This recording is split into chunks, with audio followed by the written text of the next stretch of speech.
حضرت عمر بن خطاب رضی اللہ عنہ بیان کرتے ہیں، ہم ایک روز رسول اللہ صلی اللہ علیہ وآلہ وسلم کی خدمت میں حاضر تھے کہ اس اثنا میں ایک آدمی ہمارے پاس آیا جس کے کپڑے بہت ہی سفید اور بال انتہائی سیاہ تھے۔ اس پر سفر کے آثار نظر آتے تھے، نہ ہم میں سے کوئی اسے جانتا تھا، حتیٰ کہ وہ دو زانو ہو کر نبی صلی اللہ علیہ وآلہ وسلم کے ساتھ بیٹھ گیا اور اس نے اپنے دونوں ہاتھ اپنی رانوں پر رکھ لیے اور کہا، محمد صلی اللہ علیہ وآلہ وسلم اسلام کے متعلق مجھے بتائیں۔ آپ صلی اللہ علیہ وآلہ وسلم نے فرمایا، اسلام یہ ہے کہ تم گواہی دو کہ اللہ کے سوا کوئی معبود برحق نہیں، اور یہ کہ محمد اللہ کے رسول ہیں۔ نماز قائم کرو، زکوٰۃ ادا کرو، رمضان کے روزے رکھو، اور اگر استطاعت ہو تو بیت اللہ کا حج کرو۔ اس نے کہا، آپ نے سچ فرمایا۔ ہمیں اس سے تعجب ہوا کہ وہ آپ سے پوچھتا ہے اور آپ کی تصدیق بھی کرتا ہے۔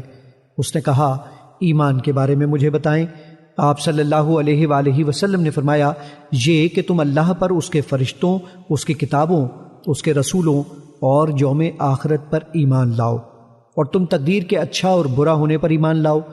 اس نے کہا، آپ نے سچ فرمایا۔ پھر اس نے کہا، احسان کے بارے میں مجھے بتائیں۔ آپ صلی اللہ علیہ وآلہ وسلم نے فرمایا، یہ کہ تم اللہ کی عبادت اس طرح کرو گویا تم اسے دیکھ رہے ہو، اور اگر تم اسے نہیں دیکھ سکے تو وہ یقیناً تمہیں دیکھ رہا ہے۔ اس نے کہا، قیامت کے بارے میں مجھے بتائیں۔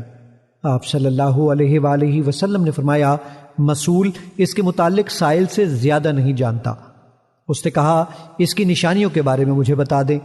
آپ صلی اللہ علیہ وآلہ وسلم نے فرمایا، یہ کہ لونڈی اپنی مالکہ کو جنم دے گی، اور یہ کہ تم ننگے پاؤں، ننگے بدن، تنگ دست بکریوں کے چرواہوں کو بلند و بالا عمارتوں کی تعمیر اور ان پر فخر کرتے ہوئے دیکھو گے۔ عمر رضی اللہ عنہ نے فرمایا، پھر وہ شخص چلا گیا۔ میں کچھ دیر ٹھہرا، پھر آپ صلی اللہ علیہ وآلہ وسلم نے مجھ سے پوچھا، عمر، کیا تم جانتے ہو سائل کون تھا؟ میں نے عرض کیا، اللہ اور اس کے رسول بہتر جانتے ہیں۔ آپ صلی اللہ علیہ وآلہ وسلم نے فرمایا، وہ جبریل علیہ السلام تھے، وہ تمہیں تمہارا دین سکھانے کے لیے تمہارے پاس تشریف لائے تھے۔ مشکوٰۃ المصابیح حدیث نمبر 2۔